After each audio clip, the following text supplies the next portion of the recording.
I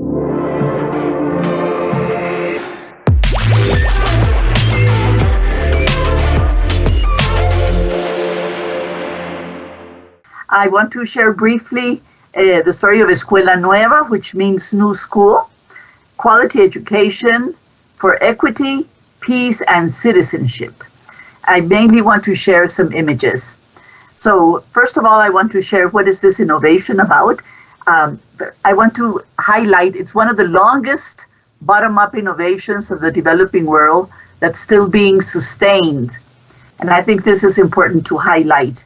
We started as a local innovation, gradually became a national policy, mainly in the remote rural multi-grade schools, because we were, as all the rest of Latin America, we were looking to promote full access, because many of these schools, which were multi-grade, required a lot of innovation. And I always say necessity is the mother of innovation, and Escuela Nueva is a little bit the story of Cinderella, because we started with those invisible, the most remote schools in Colombia, and gradually it has become an example of a school of tomorrow. This is why it's a bit the story of Cinderella. And we had to transform all this complexity into simple, manageable action so that any teacher could have results. So what is the innovation about? First of all, in these rural isolated schools where children in the same grade are different learning rhythms, different grades in the same classroom with one teacher, we thought that we needed a paradigm shift, that improving the quality of education was more than emphasis just of expanding the actual system. So more of the same was not enough. So we had to shift from transmission of information to an emphasis in comprehension and construction of knowledge, social construction of knowledge. And we needed a new approach to learning, renovated teaching methods, and a change in the role of the teacher. So from the outset, we had to think systemically. We wanted to have a child with more improved academic skills, self-esteem, which we've been measuring so many years, social skills and democratic behavior. We wanted to improve teachers' practices, and especially a positive attitude, peer support among themselves. We wanted the active involvement of parents and communities. And of course, we want to change the role of the administrator. So we had to think systemically from the outset. But of course, the center was really child-centered. We really wanted to emphasize child-centered learning and change the focus of teacher-centered to child-centered. Nothing new in the philosophy of education. We have known this for more than 100 years. It's what all the great education thinkers thought about at the beginning of the century. Unfortunately, these ideas came mainly to some of the elite schools in Colombia and in Latin America, but not to the most vulnerable schools. So we really wanted to impact national curriculum policy, national training policies, and textbook policies. So we had to rethink the classroom, the way of learning, and the whole system. So Escuela Nueva transforms the conventional school and the way of learning from teacher-centered to really child-centered, participatory, self-paced learning and cooperative learning, because children learn through dialogue and interaction. So these are just some of the images, children working in small groups. So what does Escuela Nueva promote? Child-centered, active, participatory, and cooperative learning. Different learning paces in the classroom. Not all children are doing the same thing at the same time, because we had to modularize the curriculum and incorporate self-paced learning guides. And of course, and the new role of the teacher as a mentor, as a facilitator, and an orientator, not a transmitter of information. Now, we work in remote rural areas where there's no connectivity. So our printed learning guides that have not only content but pedagogical sequence are extremely crucial. And we also wanted to bring the parents in the learning process. These are rural community parents, and we wanted to make them participants of the learning process of their children. So we had to change the way of doing the teacher training. We wanted teachers to be exposed with the same experiential methodologies they would use with their students. We We wanted to emphasize what Dewey said 100 years ago, nurturing democratic and participatory values and active citizenship. So children have school governments, they have their own committees, they run the administration, they have their committees and they work all together. And I think this is crucial because it's a lot of teamwork. And these are, of course, are self-paced, self-directed, reusable because we had to think of cost effectiveness, learning guides that incorporate both content and methodology. They're flexible and they promote independent learning and cooperative work, and they can be adapted locally. They can be produced at a national level but can be adapted locally by the teacher. So children are working permanently through dialogue and pairs, interaction, individual work, collaborative and group work, promoting interaction and relevance of curriculum, children's learning corners, what Maria Montessori used to do with the elite schools in Italy years back. Nothing of the ideas are new. We just learned to implement them in a very, we had to transform all this complexity into simple, manageable action. Children have to walk far away from their homes to reach the school, so examples like community maps that are very helpful for teachers so they can see who's the child that has to walk the longest. So this is very important. We have many concrete instruments. And of course, a new culture of peace, citizenship, and especially allowing boys and girls to learn, empowering them in their communities. So there have been decades of research behind demonstrating access, improvement in quality, improvement in equality, because especially we want to reduce inequity.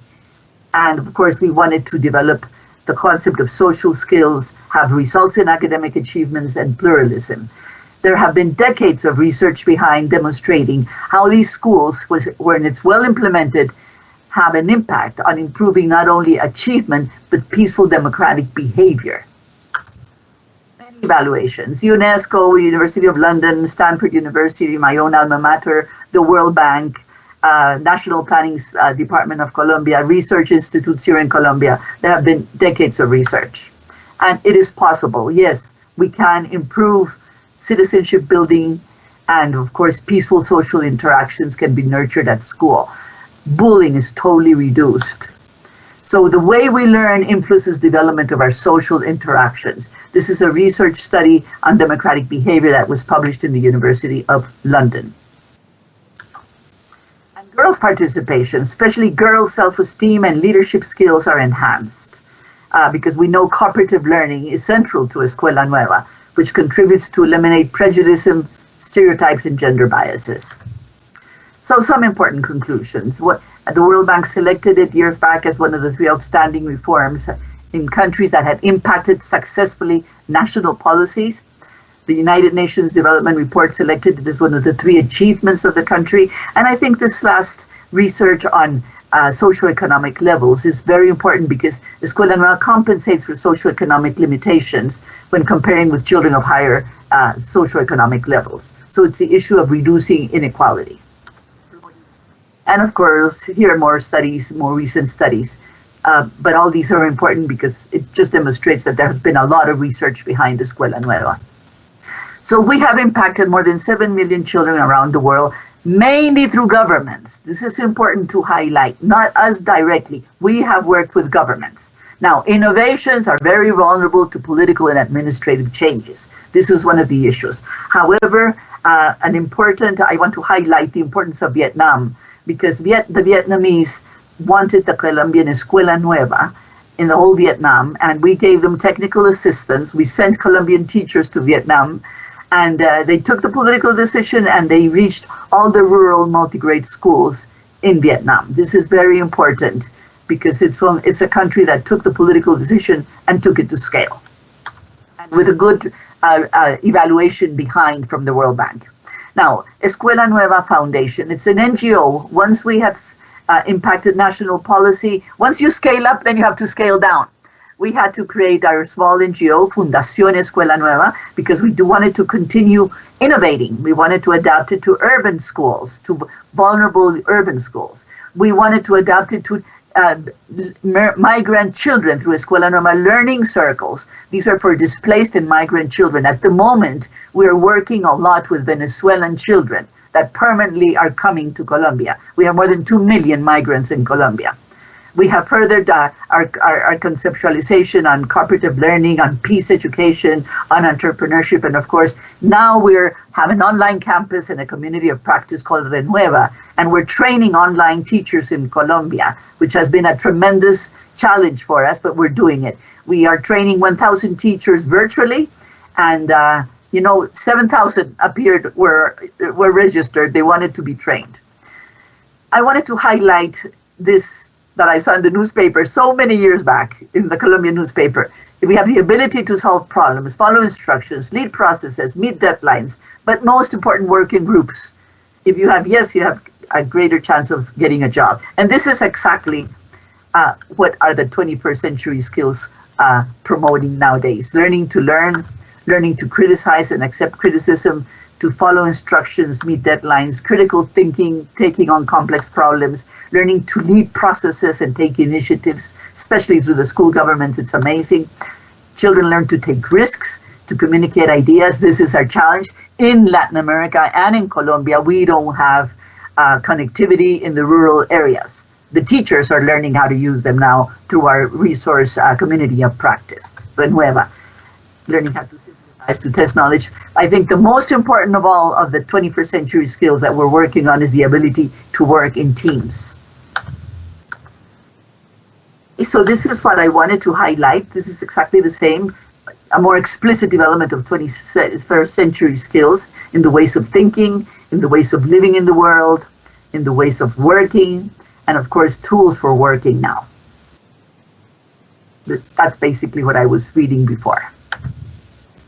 So as a conclusion, yes, it is possible to improve the quality of education and learning. More of the same is not enough. It requires a paradigm shift from teacher-centered to really child-centered. We need to think systemically from the outset. Learning has to go beyond academic achievements. We've been doing this for ages, and we've been measuring social-emotional competencies and self-esteem of children. Technology can trigger change, but you need a new pedagogy. It's indispensable for effective learning. Just introducing computers in the classroom without changing your pedagogics can perpetuate at a higher cost the traditional technique. So, and we're working at the moment in remote areas where there's no technology and no connectivity.